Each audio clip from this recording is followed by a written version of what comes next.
Hello YouTube, do you like your cars to be stable? Do you like going fast around corners? Well, the cars on this list are best to be avoided.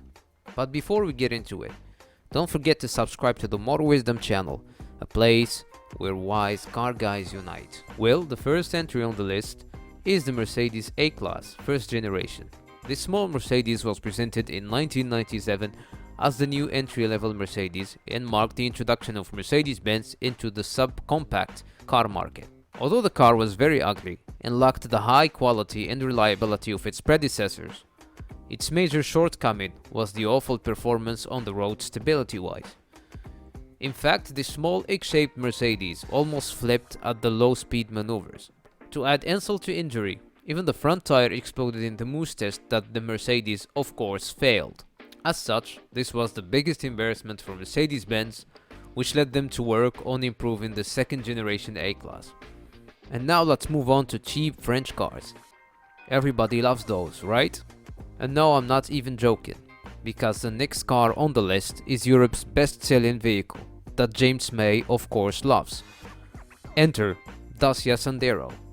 Being equipped with a trail-tuned suspension to cope with the horrible conditions of Eastern European, North African and Middle Eastern roads, this small hatchback can handle tough roads quite well. However, its handling on curvy roads is questionable at best, especially for the first and second generation Sanderos that lack ESC technology. And speaking of cheap Dacia cars, their cheap SUV has proven to be a worthy off-roader, even compared to much more expensive options on the market. Nevertheless, when it comes to the handling department, I'm not fully convinced. While the car is tall as you would expect from an off-roader, it is very unstable, which is clearly demonstrated in this moose test. In effect, Dusters are known for their oversteer problems, which are very difficult to control. As for the brakes, they don't help either, especially in wet surfaces. Add this to the lightweight and high center of gravity of the vehicle and you have the perfect recipe for flipping a car without making a profit.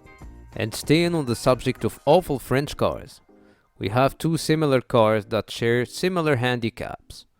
The first one is the second generation Renault Kangoo, which is very spacious and practical, but its suspension is so crappy to the point of almost flipping on its side in the moose test performed at very low speeds. Despite being this awful, this car was beaten by an absolute missile. And I don't mean missile in the sense of 0 to 60 acceleration. This car is a literal missile because all it takes to send Citroen Nemo flying into the sky is the wrong turn of the wheel.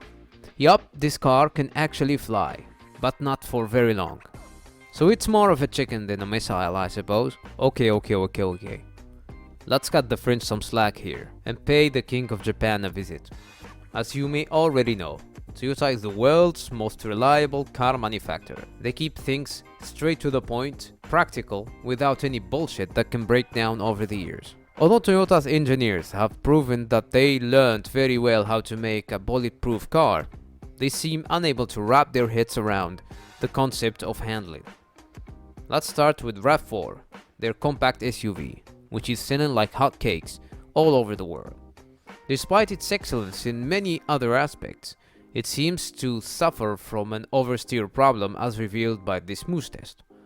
However, its problems are minor compared to its bigger sibling, the Toyota Hilux, which almost flipped on its roof at the measly speed of 60 kilometers an hour, or 38 miles per hour for those of us who feel really special.